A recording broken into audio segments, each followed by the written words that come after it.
What's up everyone? Today we're doing something absolutely insane. We're going to explore an entire country, San Marino, the fifth smallest country in the world. You could probably walk across it faster than I can give away a Tesla. It's so small, it's basically a city that got a promotion. But don't let its size fool you. This place is packed with secrets, ancient towers, epic views. You won't believe what's hiding inside this tiny nation, completely surrounded by Italy. I'm literally standing on a mountain that's also a country. How crazy is that? Over the next 7 minutes, I'm going to give you 15 reasons why San Marino is the most underrated travel spot. We're going to climb medieval towers, check out some seriously weird museums. I might even try to buy the whole country a pizza. We'll see. Alright, kicking things off at number 15, we're starting with the big one, the entire historic center and Monte Tano. This isn't just a cool spot, the whole area is a UNESCO World Heritage Site. Imagine a fortress city built on a massive limestone cliff that juts dramatically out of the landscape. It's like something straight out of a movie. San Marino is the world's oldest surviving republic. You can feel that history in every single stone you step on. It's insane. The views from up here are just bonkers. You can see all the way to the Adriatic Sea on a clear day.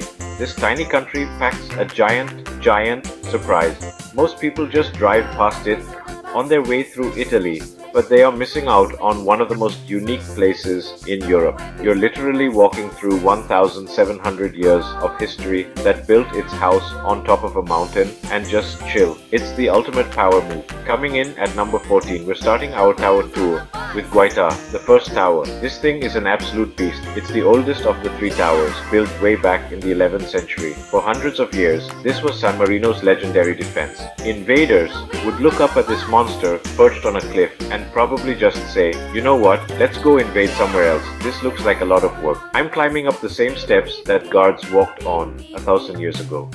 Fun fact, part of this tower was used as a prison until the 1970s.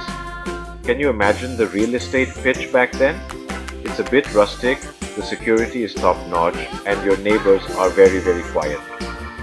It's basically the most secure fortress ever, and today we get to just walk right in. Let's go. Number 13 is the Cesta Tower, or the second tower. This one might be even cooler. Built on the highest peak of Monte Tano. Insane views, even wilder than the first tower. Feels like you're on top of the world. But the best part is inside. This tower houses the Museum of Ancient Arms. Swords, armor, crossbows, crazy medieval weapons and oddities. Come.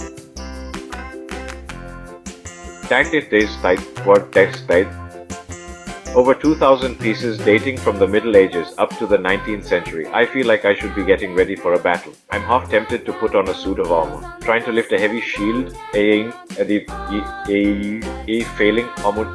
comically. Honestly, seeing this gear makes you appreciate how tough people were back then. I complain when my Wi-Fi is slow. They charged into battle with 50 pounds of steel. Number 11, the heart of the nation, Piazza della Libertà, Palazzo Pubblico. This is the main square and it's absolutely stunning. The Palazzo Pubblico is the town hall and official government building. Intricate details. It looks like a mini fairy tale castle. This is where all the big decisions for the world's oldest republic are made. Fun fact, you can watch the changing of the guard here. It's not as crazy as the one in London, but it's so cool to see in such an intimate setting. You're just a few feet away. It's a moment of pure tradition. A living, breathing country with centuries of history.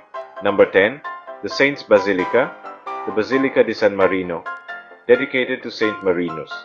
From the outside, huge Corinthian columns, super grand and imposing like ancient Rome.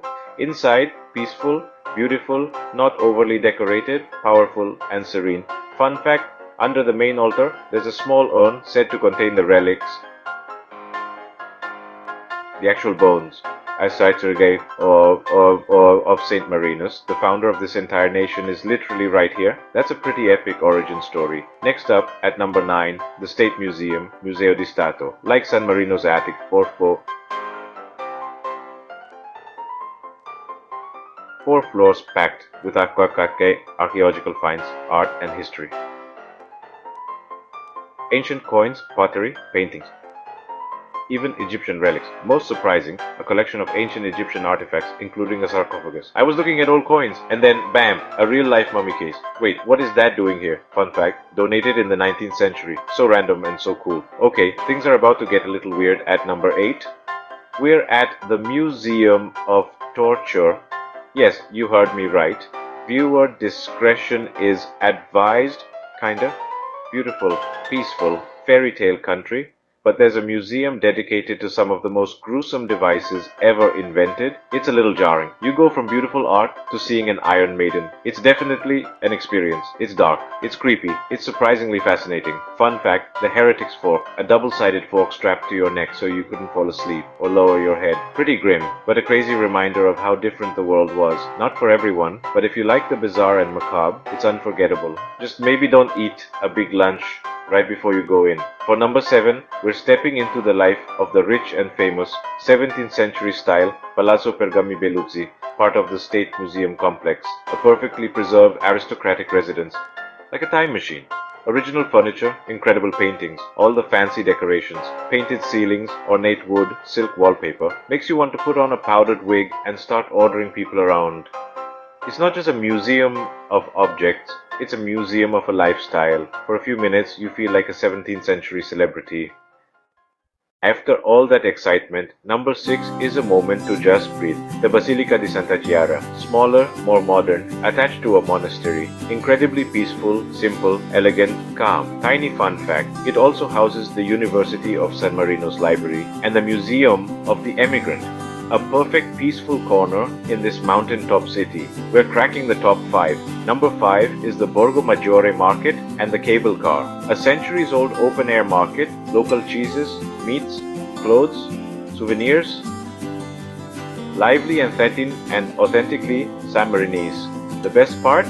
Getting back up the mountain. The cable car is absolutely epic. In 2 minutes, you're back to the historic center. Fun fact, some of the best panoramic views in the entire countryside. I tried to buy a wheel of cheese bigger than my head. They wouldn't let me take it on. A tragedy. At number 4, Liberty Terrace and the panoramic viewpoints. Everywhere you turn. Jaw-dropping.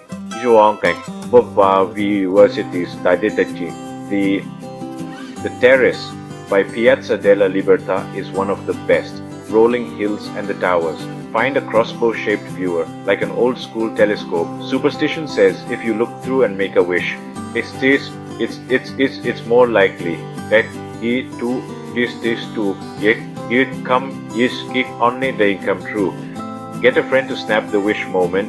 I guaranteed at least 10% more likes. I wished for 1 million subscribers for all of you, breaking into the top 3, the Contrade and shopping streets. An outdoor shopping mall running for 1,700 years, ceramics, leather, jewelry, souvenirs, tax-free heaven. Quick tip, find torta tremonti, layered wafer cake like the 3 towers. Buy 1 to eat now, 1 to take home. Actually, buy 3, trust me. They sell replica swords. Don't try to get one through airport security. Just trust me on that. Our runner-up at number 2, local festivals and the crossbowman traditions. The crossbow is basically their national symbol, an official corps, competitions, reenactments. Fun fact, the Federation was founded in 1956, but the tradition dates to the 13th century. Would you join them? I think I'd be terrible. I'd probably hit one at one of the towers by accident, but it would be an epic video. And number 1, up the hiking trails on Mount Titano and the incredible sunset spots. After all the history, museums and shops, the most magical thing Aqua is embracing the mountain itself. Trails winding around the fortress, little forests, secret viewpoints. Seeing the country from a different angle. Find the western edge, maybe near Chester or a quiet trail. What's our scene? And watch the sun go down over the Italian countryside. The sky explodes with color, everything bathed in gold. It's peaceful, breathtaking, and the perfect end to a day here. Pure magic that costs nothing and is worth everything. And that's a wrap. 15 reasons to fall in love with San Marino, one of the most incredible and surprising places on earth. We climbed ancient towers, explored weird museums, watched crossbowmen, and saw one of the most beautiful sunsets of my life.